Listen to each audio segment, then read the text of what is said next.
So the red carpet, it's supposed to be this, this ultimate moment of controlled glamour. Right. Completely staged. Everything meticulously planned, every pose perfect. But recently, at the Wicked premiere in Singapore, that control it evaporated instantly. We're talking about the moment Ariana Grande was on the carpet and a fan literally ran at her, just charged the security line. It was. Well, it was an immediate crisis. Yeah. It just completely shattered that whole polished image. Yeah. The footage is jarring. It is.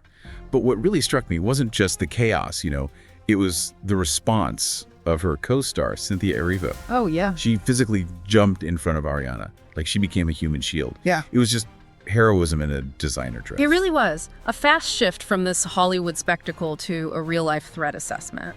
And for us, this moment, it isn't just about some security mistake. No. It's a vital and honestly a heartbreaking window into the true cost of celebrity, especially for someone who's already been through so much public trauma. Exactly. When we're looking at this moment, you can't separate it from Ariana's public history. No, absolutely not. Especially her experience dealing with PTSD after the Manchester bombing. Yeah. For someone with that background, a sudden, aggressive, physical breach like that, it's not just a scare. It's so much more. It's a profound and severe re-traumatization. Her entire system, which is already sort of tuned to high alert, would have just crashed into a full-blown fight or flight response. Okay, so let's zoom in on the person who caused all this, because this wasn't just some overzealous fan. No.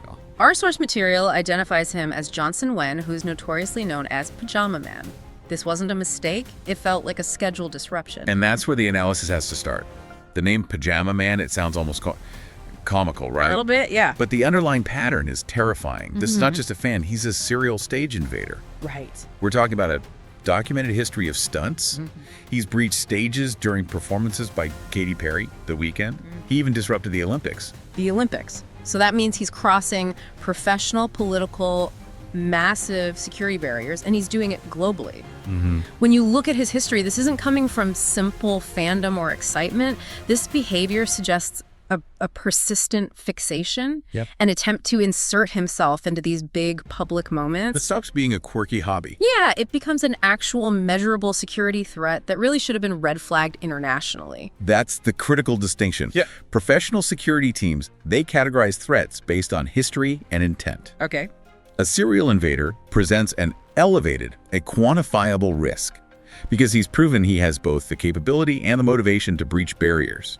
His actions take this from a common fan interaction to a scenario demanding serious risk mitigation. Which it clearly failed here. It failed.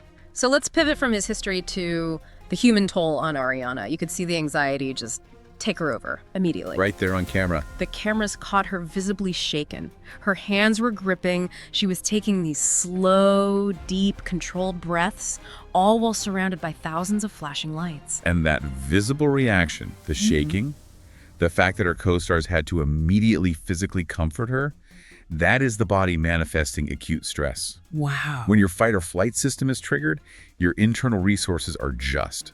They're entirely focused on survival. Yeah. But somehow, she still had to remain present and professional and composed. And she's been so open about her anxiety. She used that phrase once, that her anxiety has anxiety. Yeah. So imagine that impossible contradiction. Every biological instinct in your body is screaming, run, but this multi-million-dollar performance you're a part of demands you.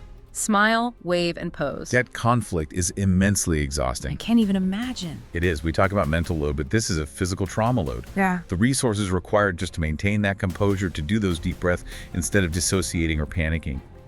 It's immense. It shows incredible resilience. It does, but at a huge visible personal cost. And what adds this just truly repulsive layer to it all is the aftermath, this idea of a trophy mentality. Pajama Man wasn't just caught and removed. He then posted a video of it, broadcasting her trauma like it was a personal victory or entertainment. That right there, that highlights a major pathology in modern fan culture. The willingness to exploit someone's genuine fear, their distress, their vulnerability. Especially given her history. Exactly, with the Manchester attack. And then to monetize or validate that for online attention. I mean, that is the pinnacle of lacking empathy. It reduces a person to an object. Just content. A piece of content that exists solely for the invader's gain. But here's where the positive side, the community, really shines through. If the invader is the absolute worst failure of boundaries, Then the co-stars are the opposite. they represent the crucial success of immediate social support. Cynthia Erivo's instinctual protective jump, that split-second decision to physically put herself in between, was just fascinating. It was more than just heroism. It was crucial social support in action. We often focus on, formal security. Guys in suits. Right. But studies confirm that in high-stress, rapidly escalating situations, that immediate social support from someone you trust is often the most critical factor in mitigating long-term trauma. And Michelle Yeoh was right there too, comforting her. Instantly, they acted as a vital immediate safety net. That community response, it says so much about the bonds they formed and the absolute necessity of not facing trauma alone. It really does, but it also raises these huge questions about the people being paid to handle this, the systemic security gaps. Oh, absolutely. Online, there was widespread criticism of the security lapse. What were the specific systemic failures here? Well, the security issue is really nuanced, especially at these big international events. The immediate gap seems to be in threat assessment versus vulnerability assessment. Okay, break that down. A venue might have excellent physical barriers. That's vulnerability assessment.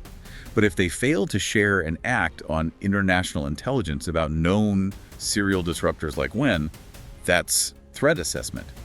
And the physical barriers become meaningless. So the security team might have been looking for bombs or armed attackers, and they just fundamentally underestimated the threat from one persistent, focused guy. Precisely.